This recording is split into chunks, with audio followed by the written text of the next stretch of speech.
1日金曜日です。デコポンの日です。デコポンの日だった。デコポンでじゃあなんでデコポンの日っていうんだ。ちょっと大丈夫かな。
尊敬でしかないよ。なんでよ。なんでそんな乗り回せるの？出かけたいから。それに尽きる。でも未だにコストコ迷うよ。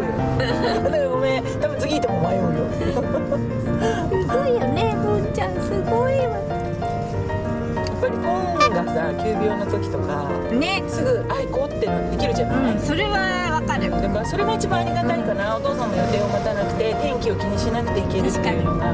もう雨だと絶対具合悪い犬なんて連れて行けないからさ。確かに。そんな乗り回せるの？出かけたいから。